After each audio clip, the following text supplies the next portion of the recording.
I want to go to a very special guest because the Epstein case involves dozens and dozens of young women who allegedly were the victims of what Jeffrey Epstein did through at his exotic island and the sexual offenses and pedophilia charges that eventually led to his conviction. I'm joined there by Rina Oh from New York. Rina, you are a survivor of Jeffrey Epstein and his sexual wrongdoings. I appreciate you joining us. When you heard the news a little while ago that a member of the British royal family, formerly Prince Andrew, arrested for his roles in dealing with Jeffrey Epstein, what was your first reaction? Does it give you a sense of vindication of justice? Dare I say a little bit of closure? It didn't give me a sense of closure, but I feel that this is just a beginning. It sets an example for what should be done here in the United States. I feel that our government here in the US is not taking any action. All they're doing is denying accountability. And to have someone like the former Prince Andrew, get arrested for his ties to this entire case, and they're alleged that these are allegations, obviously, but he is mentioned in those files. They've been talking about him. He's had a long-standing relationship with Epstein, and I feel that this is one step forward into what I expect to see going forward with everyone else who's mentioned, whether their names appear or they're redacted. I actually want to see all the redacted names get unredacted.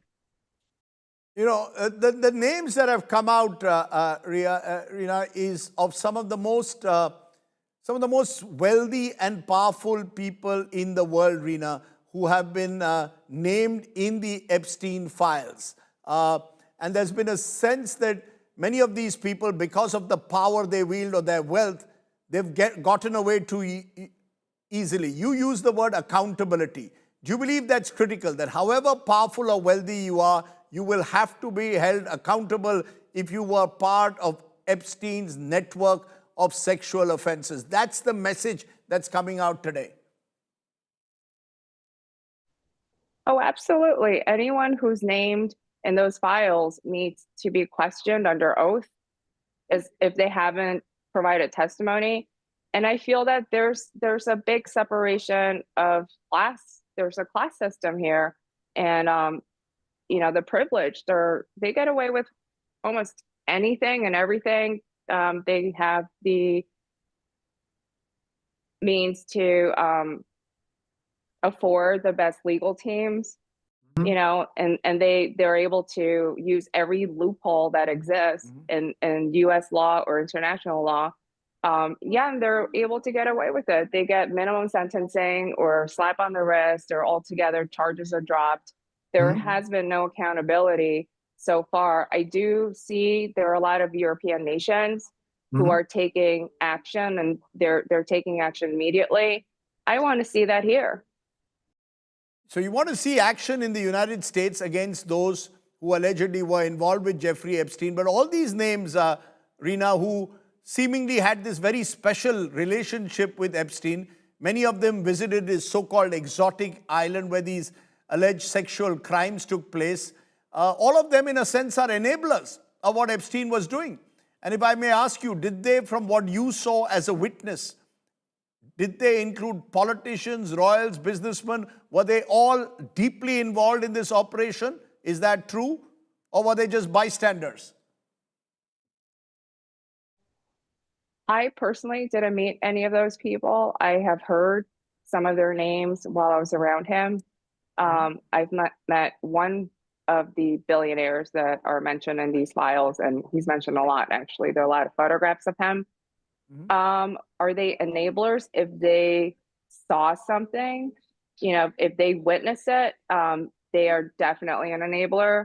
But we need to ask every single person under oath, what did you see? What did you witness? Whether they lie or tell the truth, and then back it up with evidence. May I ask you this, Rina? What did you see? As someone who is a survivor, I want to ask you this, because you've spoken out. I've heard your interviews about the psychological manipulation that Epstein was involved in. Can you tell for our viewers here in India the kind of tactics that this person, who seemed to have this network of rich and powerful around him, using young women, can you tell us how it affected you and what exactly he would do? Well, he was a raging narcissist, number one, and he used different forms of abuse. It wasn't just physical abuse, it was psychological, emotional. There was a lot of devaluation, and that has a very traumatic effect. Sometimes it takes decades to recover from this.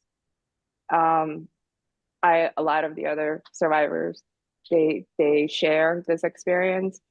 I'm not certain if they understand what narcissism or narcissistic personality disorder entails and what it does, but the abuse, it's very damaging, and it's very easy to get manipulated and lied to. Like, this person was a complete psychopath, sociopath, who was able to use everything, in order to lure people in, and not just the survivors, but everyone in his network.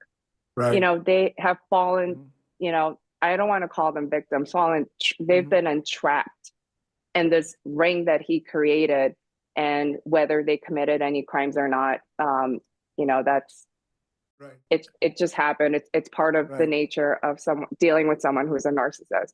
If they go down, he wouldn't go down by himself. Can I ask you this though? Donald Trump, United States President, do you believe he too has much to answer for? He, of course, keeps on denying his links with Epstein, says he's been given the all clear. But the truth is that he seemingly also knew Jeffrey Epstein. Should he be asked to come on, should he be also put on oath as a witness in the Epstein case to tell the world what exactly he knew and what was his role or his involvement and how much he knew about what was happening? Well, he definitely knew a lot. He definitely saw a lot. His name appears with every single contact number. His children's names appear in that phone book. I think he absolutely is a witness. Should he testify under oath? I think he should. Will he testify under oath? Probably not, at least not while he's in office.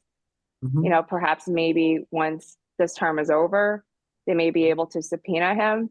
I don't know how the U.S. laws work in regards to subpoenaing a sitting president and having them testify under oath in front of the oversight committee or a congressional hearing.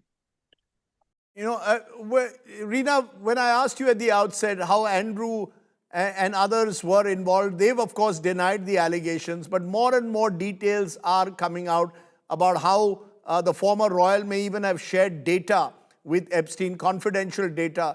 From your perspective, when did you know that Jeffrey Epstein was someone involved in this criminality?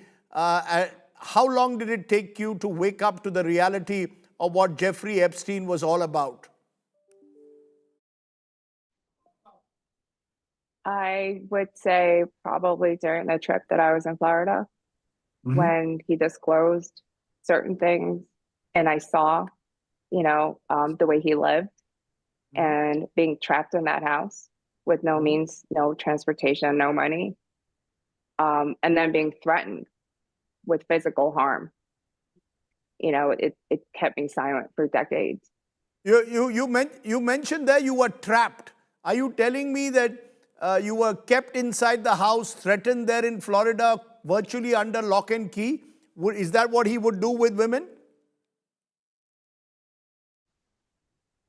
Well, I wouldn't say virtually under lock and key, but I had no transportation. I didn't have money. There was another girl there.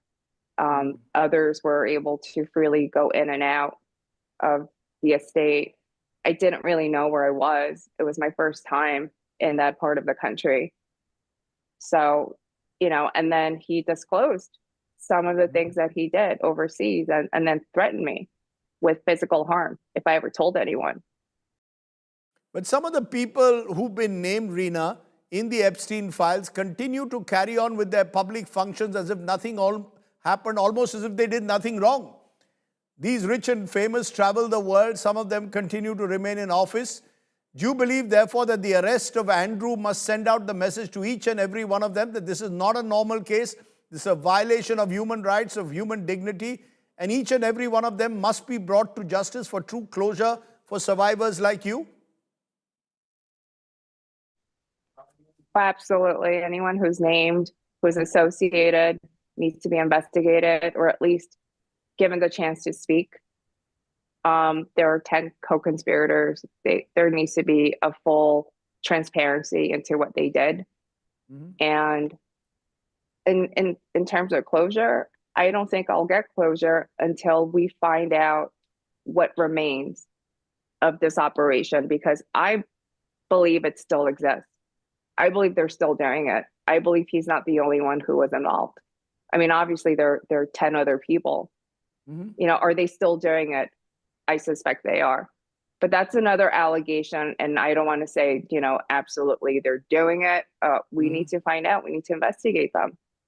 You suspect that the sexual offenses committed are still going on with other co-conspirators, but there's been, as we've seen, pressure in Britain that's forced Andrew out. There have been allegations there that the royal family was trying to sweep this under the carpet. In the US, there are allegations that the Trump administration is putting pressure to ensure that the president's name is not there in any redacted file. Do you believe these powerful forces continue to try to bury the case?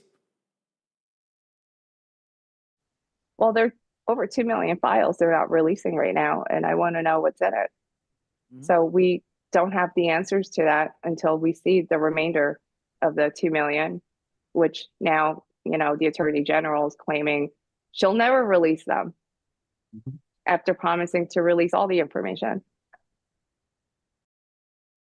Rina, I'm going to leave it there. I really appreciate you taking the time off early that morning in New York and talking to us. But this is a case that has global reverberations. I thank you for joining me, and I hope you get closure and justice. Now,